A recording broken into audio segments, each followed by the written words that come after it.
Hello, people. Welcome to Talking with Tracey, the Ride to Self-Love.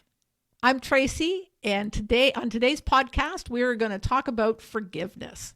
So on a previous episode, I already talked about self-forgiveness and the importance of that. And if I was to rank the two forgivenesses, honestly, I put self-forgiveness above learning how to forgive others. However, both are important. If we want to really love ourselves and really offer ourselves a peaceful life, then we're going to have to learn how to forgive others. So I'll start with what the biggest stumbling block to forgiveness is, and it's often this. People think, they relate in their mind that somehow that by forgiving someone, we're condoning their bad behavior. That is not what forgiveness is about. Forgiveness is not about saying that what you did is okay. What forgiveness is about letting go of that anger and that resentment that we're holding inside of ourselves. That's what forgiveness is. An intentional decision to let go of resentment and anger. Why would we do that? Because we want more peace.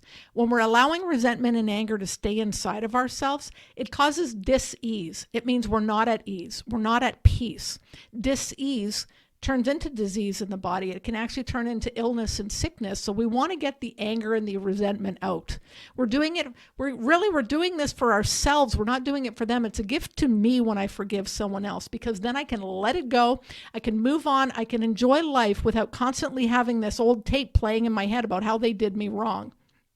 So that's what we're trying to do here is we're learning how to let go of resentment and anger.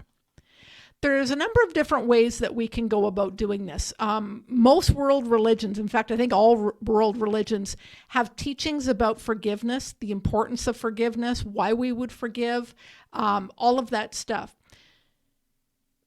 Those religions teach why to forgive, but not all of them teach how.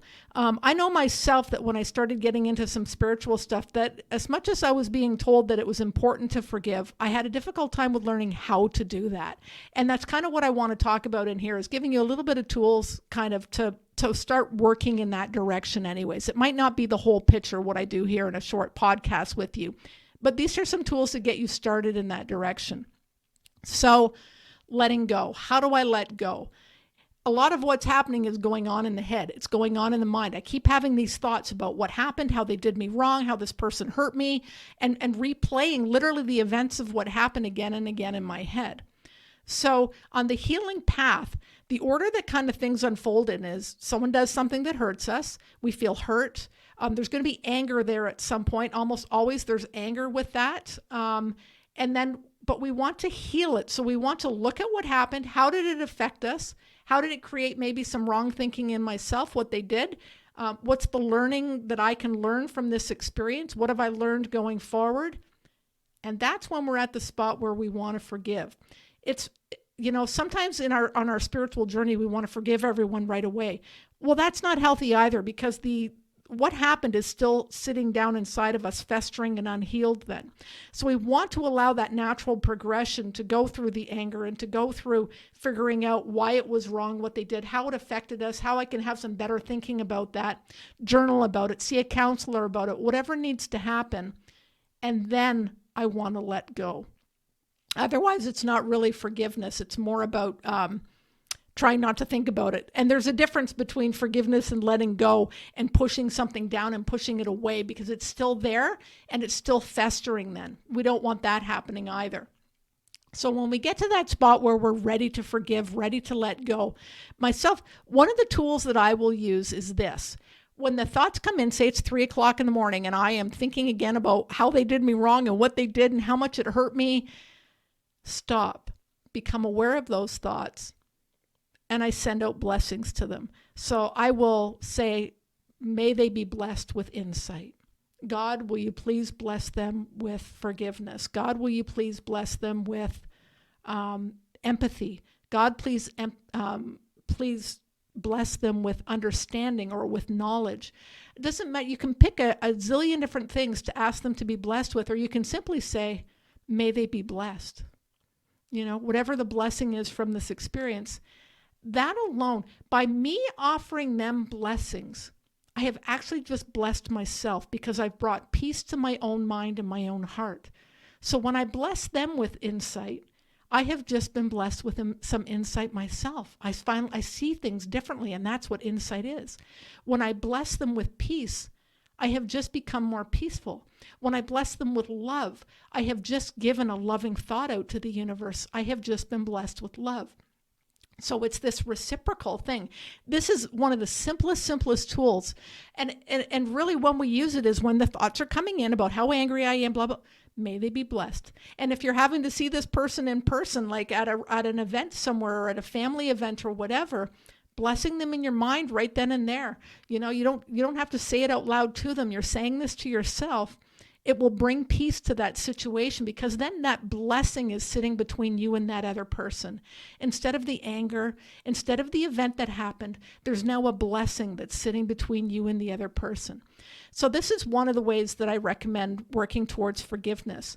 Now, to become aware of the fact that we're thinking that we still have these thoughts going on in our head, practicing meditation, I've said it in some previous podcasts, practicing meditation is something that helps us to become aware of those thoughts in the first place. So that can help with it. Now, another tool that we can use something like Ho'oponopono. Ho'oponopono is a South Pacific practice. People are familiar with it from Hawaii. I can't teach the whole thing here. It's a minimum of 2 hours to teach Ho'oponopono. It's in a lifetime practice. But the idea of what we do with Ho'oponopono, if this is something that attracts you, you can look it up and look further into it, is we say these words. We imagine the person who hurt us in front of us, and we say, I'm sorry. Please forgive me. Thank you. I love you. And that seems counterintuitive because it's like, well, I'm angry at them. Why am I saying I'm sorry? Why am I thanking them? Why am I asking for their forgiveness? They're the one who wronged me. Hold that mirror up for a second of the things that we want to be forgiven for ourselves. I'm sorry. Please forgive me. Thank you. I love you. Those words that we're speaking to someone else, we're also speaking to ourselves. Every other person on this planet is a mirror for ourselves. There's so much power in that act. There's a humility in it. There's a humbleness in it. When I'm so angry and resentful, it's again like blessing someone else. It's like blessing them. It brings peace to us by me turning it around and me saying, I'm sorry, please forgive me. Thank you. I love you. It brings a peaceful element into what I'm feeling. Sometimes when I'm teaching this, what I'll say to people is you can insert some other words if it helps you with this practice, like, I'm sorry that I'm unable to see your highest self. Please forgive me for not letting go of this sooner. Thank you for teaching me through this lesson. I love you. Those are words that can help with it. It's an incredibly, incredibly powerful practice that works. Blessing other people works. Doing the Ho'oponopono works. These are practices that help us to let go. One of the things that helps me spiritually for forgiving others was in forgiving myself, actually, because when I forgave me, how I got to that spot was I realized that I learned through my mistakes. And I came to earth to learn. Well, if I came to earth to learn and I learned through my mistakes, then it means that I was supposed to make some mistakes so that I could learn. Well, I have to apply that outwards at some point and recognize that everyone else came to learn and they learned through their mistakes. And so I can forgive them the same way that I have forgiven myself. Now, our ego mind will want to step in and say, but they didn't learn because they're still doing it and they're still that. It's not my job and it's not up to me when someone gets their lessons. It is not up to me whether they need to learn a lesson at all. Their process is not up to me at all. All that's up to me is my process and what I'm going to hang on to. So it doesn't matter whether I ever get the apology that I feel that I'm owed. I can give that to myself. I'm a big enough person that I can give myself the apologies that I'm owed from others. Now, the other thing I want to talk about with forgiveness is forgiveness does not mean necessarily that we're allowing people back into our lives to hurt us still. It's not about that at all. Forgiveness doesn't mean that I forget what you did and I'm going to allow myself to be hurt in the same way over and over again. There's different levels of what we can do when someone has hurt us. Now, in some cases with family, we want to keep people in our lives, and that's why we're working on forgiveness, because maybe it'll be, maybe we'd love to let Aunt Sue go because we're angry with her, but that would mean, having to let go of Uncle Bob and our cousins and all of those people as well, because I won't be able to see them if I don't see my aunt who I'm angry at. So I'm going to try and forgive her so that I can have this relationship with everyone else as well. That's okay. It doesn't really matter what our reasons are. We can keep people in our lives, or we can let people go. So when I'm keeping someone in my life, I really do want to walk through this process of blessing them, of asking for forgiveness myself with them, of finding a way to let go of that anger and resentment, because otherwise I'm going to feel it every time I see them. Now, that being said, it doesn't mean that I can't put up boundaries with this person now. So now I know that I'm not going to make myself vulnerable in certain areas with this person the way that I did in the past. I was open and free with them, and then they hurt me. So I can put up boundaries of what I'm willing to do and not willing to do with this person. And that's okay. That's a great step in the forgiveness process, is learning how to, okay, I'm going to forgive you. However, I'm aware of the fact that you did this. So, let's say someone came into our house and stole. I'm not going to allow you in the house alone anymore. I will continue to have a relationship with you, but you're not going to be allowed in the house alone by yourself anymore, because I don't want to get stolen from again. Fool me once, shame on you. Fool me twice, shame on me. So we can do that. We can have boundaries with someone and still have a relationship. Or sometimes with forgiveness, we're not going to allow them back into our lives at all. And that's okay too. There are people who we don't want to allow back in. There are people who have hurt us so grievously that we are not willing to give them an opportunity to hurt us again. And that's okay as well. I can forgive people who I never want to see again. There are people who I never want to see again. I hope to never have to deal with them again, but I have forgiven them. And I pray for them, and I offer them blessings, and I do ho'oponopono with them.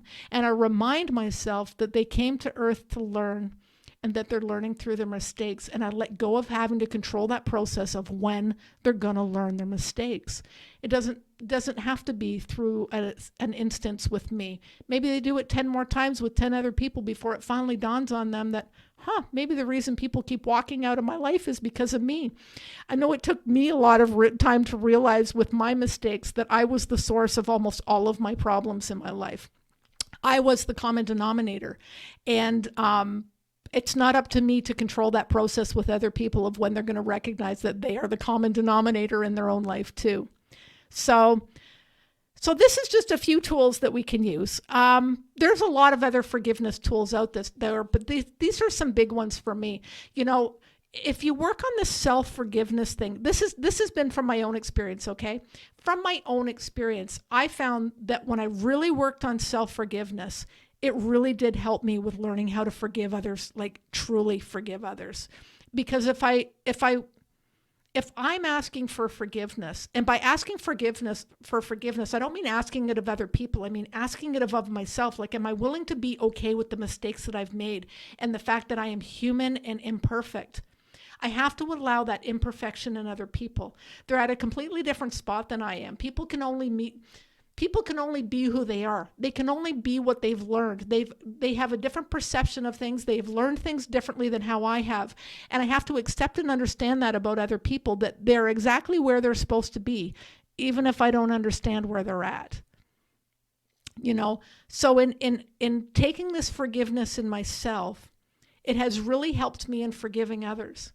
And as I learn to forgive others more, and really truly forgive and let go, it really helps me to forgive myself more as well. It's again, a reciprocating thing where if I offer it to others, it brings it into myself. And if I offer it to myself, it brings it out to others. But it's a letting go. Okay, that's a really important thing that I want you to remember here, is that it's an intentional decision to let go of resentment and anger. It does not mean that you're saying that what they did was okay. It means that I'm going to offer myself some peace. I'm not going to dwell on it anymore. I'm going to let it go. I'm going to hand it over to God. I'm going to hand it over to the universe and trust that there is some kind of a universal justice system that is taking care of this problem. I don't have to take care of it. If someone has a lesson they need to learn, it's not up to me to teach it to them. Forgiveness has been huge on my journey to self-love, on my journey to peace. Part of my journey to self-love, when everything was falling apart in my life, what I prayed for every day was peace. If I want peace, I have to let go. I have to let go of everything that I can't control, and I cannot control other people's behavior. So I'm going to let go of why it happened. I'm going to let go of the fact that it did happen. I'm going to find the blessings for myself in it. How did I grow because of this experience? How did I become a better person because of this experience? Because in every experience that I got hurt, I became a stronger person in one way or another. I learned things. I learned things about myself. I learned things about self-compassion. I learned things about forgiveness. I learned. You know, in the mistakes that have been made with other people, there were blessings found in all of it. And I look for those blessings now, and those blessings are a huge part of me being able to let go and to forgive. You know, a relationship with one of my exes was one of the most difficult relationships in my entire life. And when I started looking for the lessons that came out of that relationship, I realized, you know, I hope they're not watching this, because I owe them a thank you for the big things that they taught me, really important karmic lessons that I needed to learn. They helped me more than they could possibly ever understand. I learned so much from the hurt. I became a better person. I became a more loving person. I became a more self-aware person. I became a person who could pay attention to red flags. I became a person who could learn how to say no when I meant no. I'm a person who could stand up for herself. I'm a person who now recognizes her own value and her own worth. So finding those blessings in previous relationships and relationships that didn't work out, whether it's friendships, family, intimate relationships, whatever, looking for the blessings that came out of them is another thing that helps greatly with forgiveness. All right, so I think that's all I have to say on this topic for right now. What I'm going to do, I'm going to give you a great big hug. And I want you to receive this hug and all of this love.